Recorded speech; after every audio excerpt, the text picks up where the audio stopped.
from you. Going to be excited and delighted to be joined by two Hall of Famers. The legendary Mark Rosen, he is in two Hall of Fames, the Preposterous Statement Tournament Hall of Fame, as well as the Minnesota Broadcasters Hall of Fame. John Randle in a Hall of Fame that's a little bit higher on the food chain. Wait a minute. It's a little bit. Just a little bit. The National Football League Hall of Fame. Round of applause for John Randle, Mark Rosen, please. Thank you. Great to be here with Johnny. Oh man. Great to be here with you. Good to see you. Got new shades on. Got the 1961 sweatshirt, Viking sweatshirt on, first year. Looking good. Thank you. You were with the team from 1961. Yeah, 1961. That you were there. Yeah, I was there. Yeah. I wanted Rosen to be here because I want him to ask the football questions and I'll ask the golf questions. Yeah, we were just talking about the golf questions already. He said you play faster than him. Well, did you hear what did you say it was the PGA of America? Who's about to make the announcement about the golf ball? Yeah, I saw that. I just said, Oh my What? God. I mean, they're about to announce that they're going to dial back the distance on the ball, not just for the pros, but for the amateurs like you and I. Your thoughts? What? Hey, it's golf. It is what it is. It's already a hard game, but hey, I get a chance to play golf here in Minnesota. Play with some great guys like you, Common Sauce, and all the guys from my courses. I don't mind. Yeah. So what's the difference? So instead of hitting it, what do you hit it right now? You do a 3. When you catch a hold of it, how far do you hit it? If I catch a hold of them, about 320. 3. Yeah. So 320. So now they dial it back to so you hit it 300. Oh well, then Yeah. you just have to take 2 extra clubs on your approach shot. Yeah, That's I mean, all. hey, I'm not that good of a golfer, but you know what? If they could do something about my putting, hey, whatever. You can get the ball around pretty good. I can get it around, but not as good as you can. Yeah, well, I got some skills. I can hit some knockdown, punch, cut, fade draws. You know that. I seen it. Yeah, it's always good to get out to the golf course and play with you. What you been up to? You're just golfing. What else you doing with yourself? Just working for the NFL Legends community, where we engage, celebrate, and educate former players. We basically transition guys out of the National Football League, and we transition guys into the league. So we're at the Combine, the draft, Super Bowl, and all that stuff. So we're always trying to educate guys, just trying to figure out what are options for our guys who played a game, who gave up their blood, sweat, and tears. And we just try to figure out options for those guys. If they want to go back to school, they're thinking about getting into broadcasting, getting into radio, or if they're just thinking about climbing Mount Kilimanjaro, we'll try to help them accomplish that. How many guys do you think you're helping every year? Then it's probably a pretty good number because it's the old joke, NFL not for long, Right. and it's true. Some guys only play a few years, and then all of a sudden maybe their career didn't go as well as they want. They get replaced by younger guys. So a lot of guys are out of the league pretty quickly. They are, but you know what? The game through, I'm going to say, because I work on these Troy Vincent. So Troy Vincent and them, and they've done some amazing things for the game, trying to make it more safer. And a lot of guys are getting paid a lot more money. So guys don't want to play as long, but, they're walking away from the game and being able to do almost anything they want to do. But I can just say that it's a great game. It has benefited in so many ways. One of the biggest sponsors of the NFL is the military. And so we're always working with those guys, trying to assist those guys and vice versa. But just a wonderful game, man. I'm just blessed to be from 1990 to be a part of it, and still in 2023, still be associated with such a great game and seeing so many things and so many dreams of guys that have come true. Just to be a part of it, man, I'm just amazed. Undrafted free agent. Think about it. Undrafted free agent to the Hall of Fame, the Pro Football Hall of Fame. Yeah. And, Thank you. And but on a personal note, I mean, we are all here today for Toys for Tots, guys, and Johnny, I know you appreciate that more than ever because I know you grew up in poverty, and to understand, seeing the smiles on these kids and knowing where all these toys are going means so much because you can really relate to it. Boy, can I! Oh my God! For me, growing up, Thanksgiving was just another day. We didn't have the turkey. We may have had a chicken leg or something. And Christmas was just giving each other hugs. I was actually just talking to my older brother about 2 hours ago, and we were reminiscing about the way we grew up. And, we didn't have that male figure as our father in our lives, but my mom took the place of 2 people, and my uncle was also there. And for us, man, that's all we needed was love, and we got it. And So it's one of the things that when he and I get together, we just reminisce about those tough times, but we try to not think about the tough times, but the good times that we had and how we still, him being my hero, and most people, when you have your heroes, you see them on TV. I was fortunate enough to have my hero in my house and to be around my brother and to just trying to follow him around and trying to keep up with him. But those days of growing up, man, that little small house and not having the indoor water, not having the indoor bathroom, and it was pretty tough. But you know what? I came out of it really strong, and I think now I spoil my kids, and they're basically out of high school, so they're not kids anymore. But I try to do what I can, and but I just appreciate it so much, and and being able to give back in so many ways, especially here in Minnesota. I'm just so appreciated, and just to be a part of it, just to be out here and see it. It's just a wonderful thing, because I know that so many families appreciate it, but they're not being able to tell you guys to say thank you. If you're out there listening and you'd like to help some kids over the holidays, kids that are growing up like John Randle did, maybe not quite that far, but still they could use the help, go ahead and drop off a unwrapped toy here sometime between now and 6:30 for our Toys for Tots drive, brought to you by the Vikings, the Fan, Scheels, and the United States Marine Corps, and everybody at Unreal. You had a long career. You talk about transitioning out and such. Did you know exactly what you wanted to do when your career ended, when that day came, when it was done, when you were, time to stop playing? No, not really. Actually, I wanted to be like Clint Eastwood from the movie Gran Torino. I just wanted to sit on my front porch and drink beer. But I wasn't really sure, but I knew I just wanted to enjoy my days of being retired. But I tried it, and all of a sudden, I started playing a little golf, and I got addicted to it. And when you start playing golf, you start going around the country because you want to compete against other guys around the country.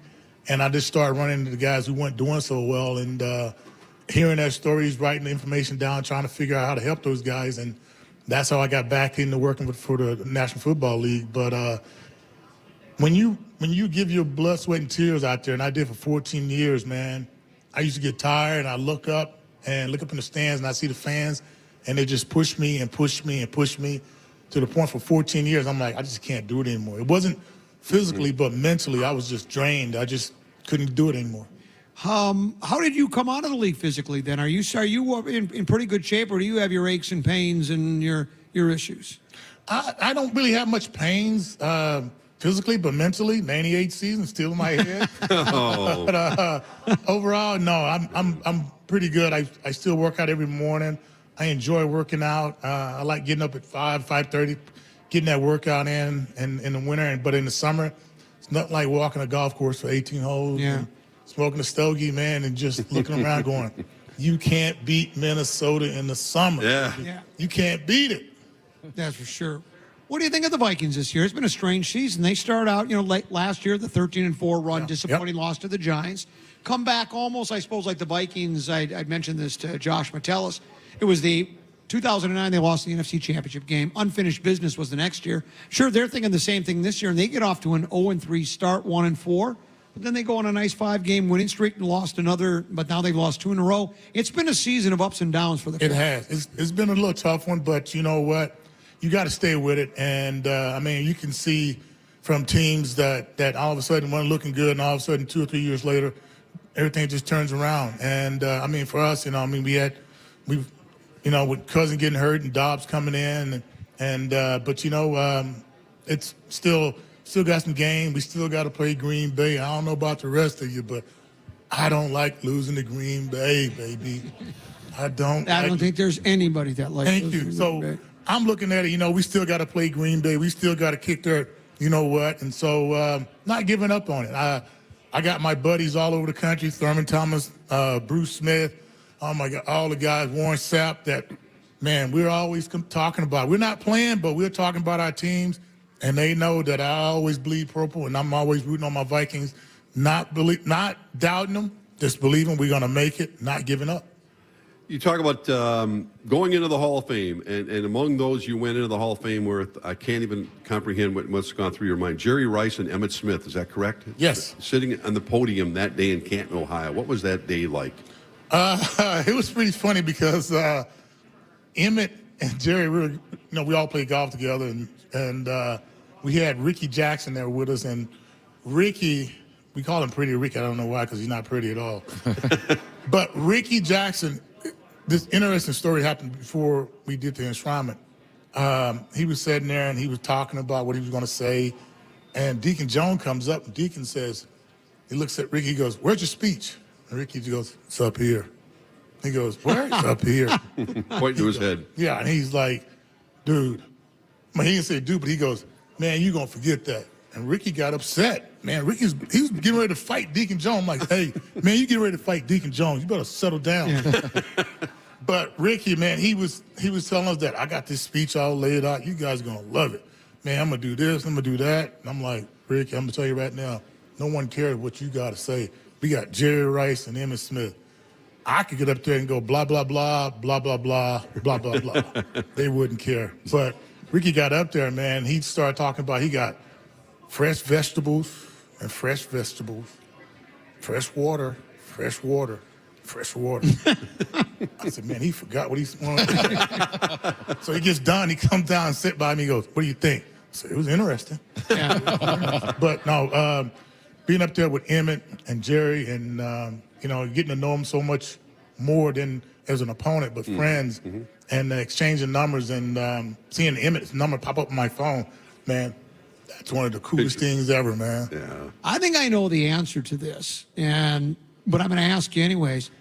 The toughest player that you faced, I think he wore a silver star on his helmet. Is that correct? Yeah. I'm thinking of the same guy. I'm thinking it's Barry Sanders for sure. Barry was the best. No, I meant offensive lineman that you had to fight through. Offensive lineman, that's going to be Larry Allen. Right, for the Dallas Cowboys. Yeah, right. That's what you told me once. You said Larry Allen was the toughest player you ever faced when you had to go one-on-one. Besides Randall McDaniel, yes, Larry Allen. Larry was, he had a bench press 692 pounds. Wow. And he always had a dip in his mouth, and the dip caused him to drool. And when he laughed, he was like Jabba the Hutt, kind of chuckled, and it just ran outside of his mouth. But we had our battles, but Larry gave me my 100th sack at the Metrodome on Troy Aikman. So I got to say thank you, Larry Allen, to that one. 101, thank you, Larry Allen, Troy Aikman. But, man, yeah, he's one of the toughest guys that you wanted to play against. He was. What made him so good? What was it? Is it technique, strength, combination of everything? His technique was they had very tight splits, and Larry was very patient. Most offensive linemen, they want to punch you. When they realize they're so strong, they just want to punch you all the time, like out here. And Larry would just wait, man, and like a scorpion. He'd just wait until you got about right close up on him. Then he would boom, boom. Yeah. And he hit a guy named Tony Williams for the Vikings one year. He hit Tony, man, in the ribs. I think he broke like 2 or 3 ribs. I'm like, "Tony, you don't try to swim, Larry Allen, bro. Don't try to swim." You mentioned your love of the Packers, and it got to the point where they made a commercial. You and Brett Favre, of course, were the great rivals, and you chasing the chicken around with Favre's jersey on it.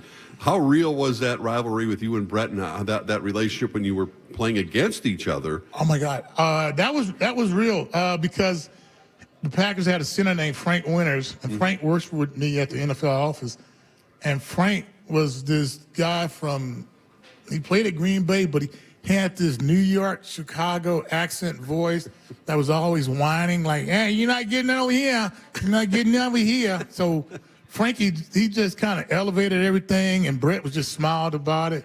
But Frank always was like telling me that I wasn't going to get a sack, and when I got one, I just had to rub it in his face, take my hands, and kind of do some weird thing like smell my hand. But the rivalry was huge. I used to love going to Green Bay, and on one occasion I snuck into the Packers locker room, stole a green towel, came back out, and Reggie White was standing there, and I had to figure out how to get around Reggie. Man, that was a tough time. What was the highest point of your career and then the lowest point? Was 98 then losing? Is that the lowest? Yes, 98 was the lowest. The highest point was probably just making the Minnesota Vikings. Right. We had a guy named Dan Indy, public relation guy. Yep. Came to me and said, I didn't know I was going to make the team, but he came to me and said, this reporter wants to talk to you. And I go, what do he wants to talk to me about? He goes, you know, the usual stuff that you're going to make the team, you're going to be on the roster, blah, blah, blah. And he just walks away, and I'm just sitting there like, what? What? I'm going to make this team? I'm on it? And it just shocked me that I had the capability to make an NFL team. A kid from a town of 150 people walked on and just said, you know what, I'm going to give it a try. If I don't try out, I'll regret it for the rest of my life. And Dan Indian was the first one to tell me that. Did you have any inclination you were going to make the team, or were you just blindsided by I was it? blindsided. So you thought you were going to get cut? I thought I was going to get cut. I was playing special teams, and I should have figured out something when they had me on hands team. And I definitely don't have the hands, but I was on special teams, and we had Paul Wiggins, my defensive line coach, and Max Yvonne was a linebacker coach, and Floyd Petey was a defense coordinator. And Floyd, I think, came to me after Paul was like, said, congratulations. He comes up to me and goes, you made the team, but I can guarantee you're not going to get in the game playing defense. You can bet every dollar you got you're not going to play defense. Wow. And I'm like, okay, this kind of shook my shoulders and went on. But first game against Kansas City, I was sitting on the sideline just kind of taking it all in like, man, we're in Kansas City Chiefs, man, this is sweet. Yeah. My boy can see him back home out here in Kansas City. And all of a sudden, they said, go in the game. And it felt like everything just, the music stopped. And it felt like it took me 10 minutes to get out on the field. I even at one point stopped and looked back and said, You sure? are you sure? And you got a great reputation of reading the media guide and understanding who your opponent was and understood how many kids he had, what his hobbies were, and you would use that during the course of the game to try to get them off their game, right? On occasion, I was known to know a few On occasion? facts. On a few facts, man. It was just facts. I just wanted to know the guy I was playing against a little bit better. I wanted to know if he was married, if he had kids, if they were at the game, what section they were sitting in, if him and his wife were having some problems. I would occasionally bring it up. I would say that even though she was from Chattanooga, I may have been through Chattanooga. Things kind of got out of hand. What can I say? I'm a Viking, and I'm supposed to do that. I cause trouble. Now, how important is the psychological part of the game? And it sounds like for you it was as important as the physical part, and knowing the plays and the game plan and the tape. I think it's a big part. I mean, you some teams, like the Patriots, Belichick, his thing was always taking away your best player. And some teams go out there and say, you know what, you're not going to throw it to this guy. We're going to rush you so you can't sit back there and wait, be able to throw football. Mine was a little different, but it's all a part of it. You try to figure out what's your best options, put yourself in the right frame of mind to where you are just, not say winning, but you are just so confident that you know already before the play even happened what you're going to do and what's going to be the outcome. You said your hero growing up was your brother, right? Yes. Living in your house. Who is the most influential person to you in football? Was it a high school coach, college coach? Was it a player, an NFL coach? Who is there? One or two people you say that really had a lot to do with your success? Paul Wiggins, one. John Turlink, my defensive line coach, the guru, two. Guy named Jacob Green played for Seattle. He was a 6'1" defensive lineman, and that was the first way I thought that I could make it in the football league was because of Jacob Green. Because a shorter guy, most days that's not going to happen. Yeah, most guys were 6'5", 6'6", but Jacob, and then I would say after Jacob, it was Randy White, just defensive linemen who were just unorthodox in the way they played. And Randy White, he was supposed to be a linebacker, and they said he was too slow to be a linebacker. So watching him play, he was just like he just terrorized everybody. And so it was just different guys that I looked up to, but. As for the most, defensive lineman probably was Bruce Smith. Bruce was, to me, next to Chris Dolman, Bruce was like so smooth. I mean, he didn't wear hand pads. He always looked like he just, every play was his first play. Clothes was always clean, kept his legs together. Bruce and I have had this conversation. But you know what? Bruce and Lawrence Taylor, because Lawrence, I was in college and I didn't think I could play. And my coach, Keith Waters, threw in this cassette tape or this VCR tape, and I watched Lawrence Taylor do some stuff on the field that I was like, man, that's what I want to do. I want to rush the quarterback. And you did very well, too, by the way. John Randle, let's hear it from him. John, thanks for coming by. We do really appreciate it. Thanks, Johnny. Thanks for the Christmas gift. Thank you. Yeah. Thank your Thank wife. my wife. Your wife for getting me the Christmas gift. That's awful nice of her. John Randle of the soon-to-be big game world champ Minnesota Vikings in Canton in the Hall of Fame. We'll take a short break, come back with more broadcasting live from Scheels for Toys for Tots right here on The Fan.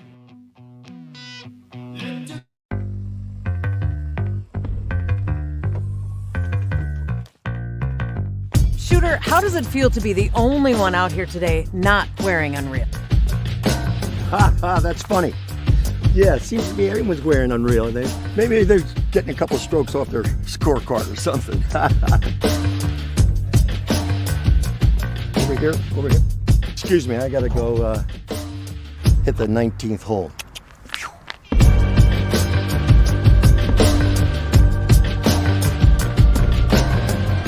Damn you people, this is golf, not a fashion show.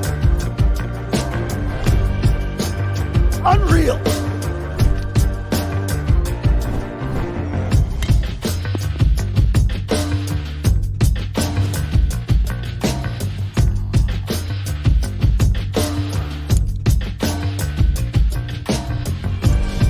Hey, he's got the tracksuit. Give it out here.